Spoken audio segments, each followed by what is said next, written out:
Good afternoon, everybody. Thank you, Chairpersons. At the outset, I'd like to extend my greetings to Dr. Mohan and his team for organizing such an excellent academic fest. Now, in the single-day conference, we have not so much of since the morning. So it shows that how important it is now in Nepal, and we have been seeing exponential rise in IBD cases, and it's not just because we have better diagnostic modalities, but the prevalence is rising, as Dr. Mukesh has already explained. Now, what is IBD? Just to summarize, this is a broken immunostat. That means it's dysregulated immune system. In the morning, we had our class on neuro got access, where the presenter said that there are trillions of bacteria, and these bacteria are there in the gut lumen. So if we do not have a mild level of inflammatory response in our gut, these all bacteria are going to eat us out. So there is a constant degree of mild inflammation always there in the gut. And whenever we have a extra infection, for example, any episode of acute gastroenteritis, if we say, and then we have a moderately inflamed gut. And once that insult is taken care of, that inflammation should down-regulate and we're back again to our normal state.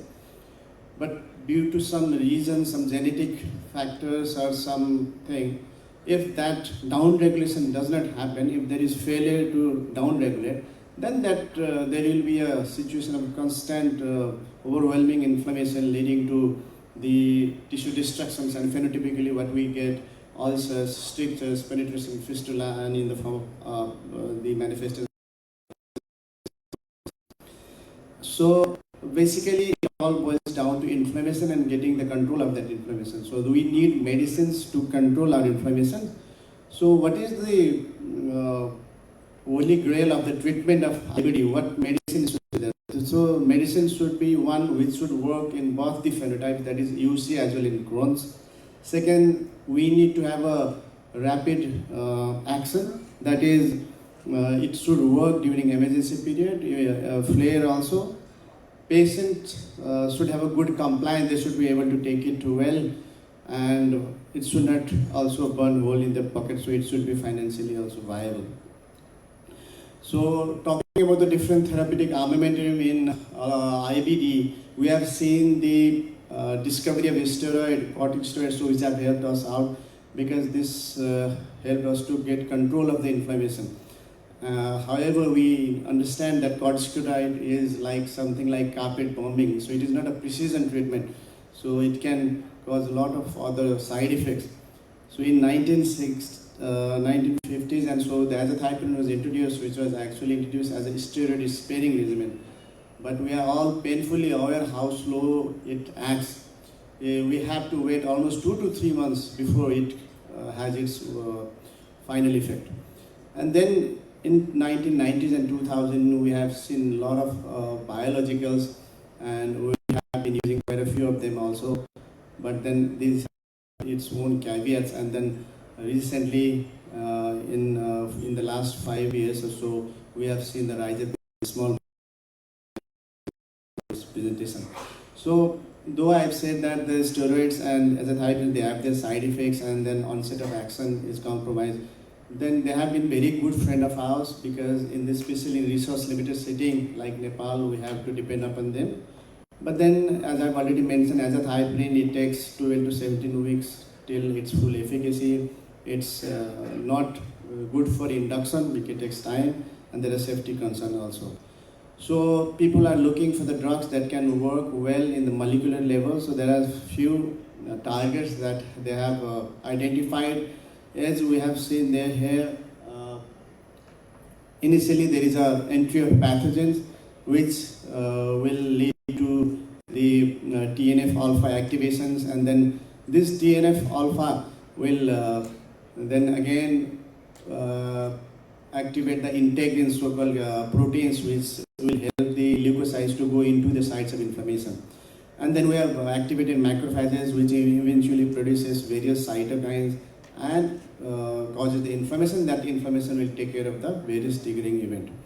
And then there is something called JAK-STAT pathway, which is actually the signaling pathway where the inflammation or inflammatory response will actually tell the cells or the nucleus inside to produce more of cytokines and more of proteins. So in order to keep continuing our inflammation, so we need more of these cytokines or more proteins. So that nucleus has to do it, and that signaling system is called the JAK-STAT pathway. So these small molecules, one of the small molecules like Janus kinase inhibitors are these molecules which will break down this signaling or messaging system. So that is the main idea.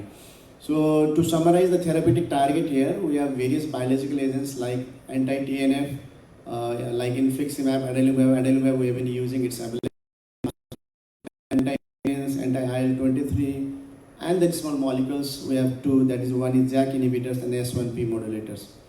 Now, what are the difference between the biologicals? When there was biologicals, everybody was happy and we have been using. So, but the main concern about biological is they are very large proteins. So, biological have to be given parenterally. So, most of the biologicals, they are available either in the form of IV or subcutaneous route.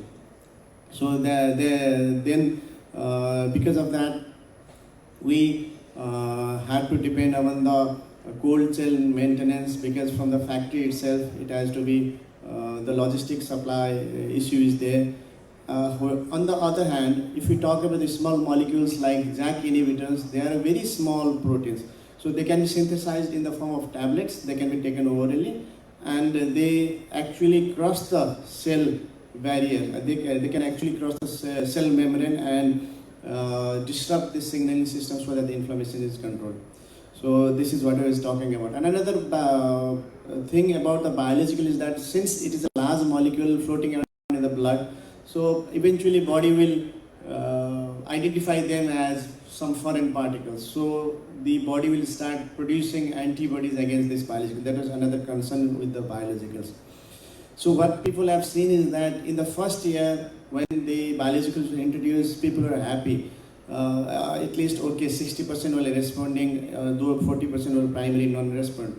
But the same group of people who have responded in the initial years, eventually down the line 2-3 years, they started responding poorly to these medicines because of the fact that drugs like infliximab will eventually give rise to production of antibodies. So there are antibodies in the against these biologicals. So the efficacy fails down the years. So that was one of the reasons. And that's why we have these small molecules which have come. So JAK inhibitors I will be focusing mainly. We have tofacitinib, which we have been using. Initially it was launched for rheumatoid arthritis, and now we have been using in our IBD patients. Then this is the newer molecule like upadacitinib, which is still come to Nepal, but it has got its FDA approval and is available in the neighboring countries. So just to summarize the differences, key differences between these biologicals and small molecules, the major thing is in the protein size, which makes it, that's why since it is small in size, we can have it in tablet form. The onset of action is also rapid. It is hours to days. It is going to act down into the nucleus itself, so it is shutting down the factory actually to stop producing all the cytokines. And there is zero risk or lack of immunogenicity. There is no antibody formation against these medicines. And as far as the logistic and cost is concerned, so it is much cheaper than the biological, because it has got no such cold chain maintenance issue. So first in the class was tofacitinib, which was developed in 2018 because of this famous trial, OCTAVE trial, which showed significant better clinical response in the patients with taking tofacitinib versus placebo. However, the tofacitinib never got its FDA approved for Crohn's disease because the phase 2b trial showed failed to show the significant difference in outcome.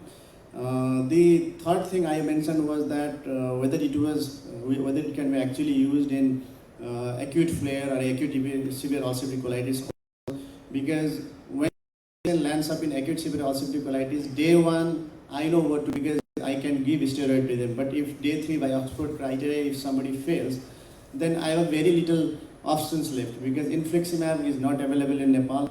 Cyclosporine is very difficult to get. So in that situation, actually, if we have certain medicines which can be taken orally, that works well, that is a blessing for us.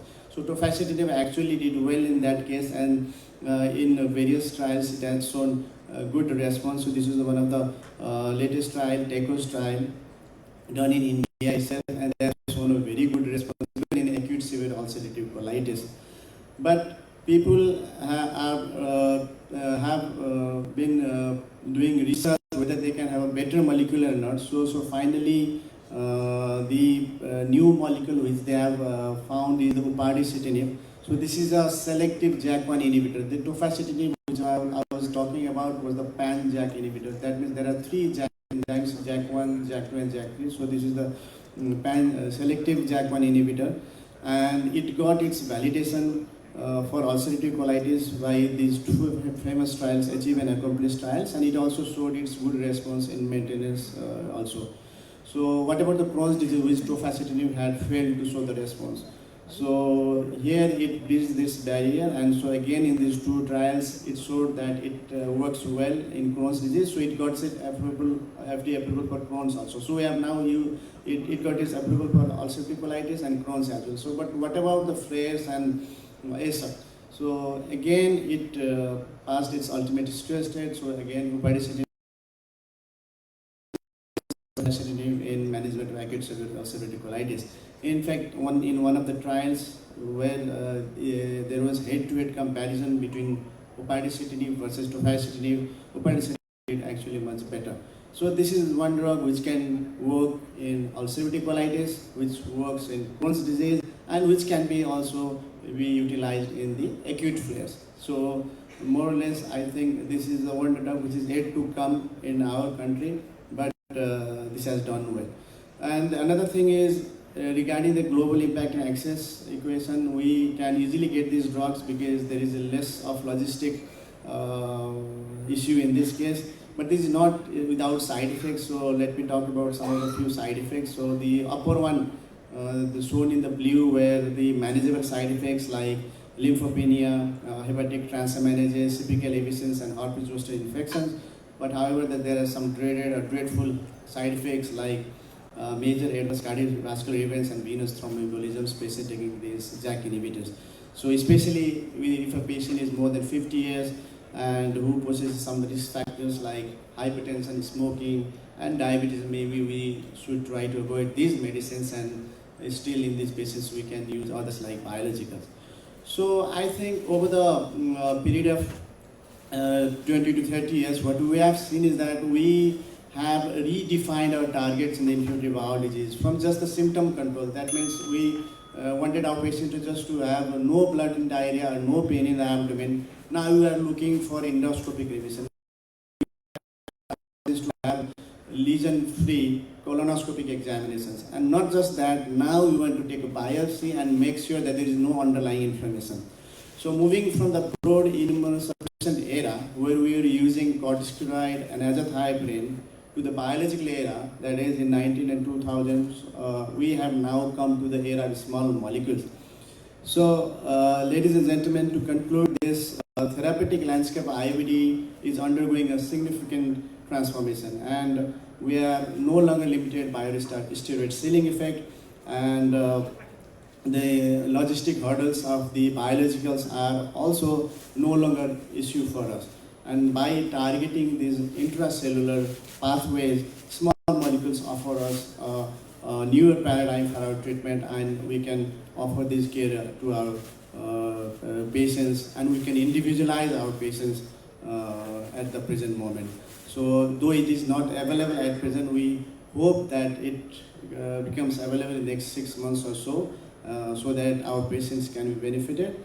And at the end, I would also like to conclude that as a Gastroenterology Society we have initiated this journal, and we have been publishing this, the first issue, within the next few weeks, and we encourage all the researchers, so especially in the field of gastroenterology, hepatology, pancreatology, whether it is in the medicine, surgery, allied sciences, or pharmacology, especially if it is in the field of gastro and hepato, please send us the articles for the publications. With this, I would like to conclude my presentation. Thank you very much. Thank you, Dr. Binod, for your eye-opening presentation. Now our fourth speaker is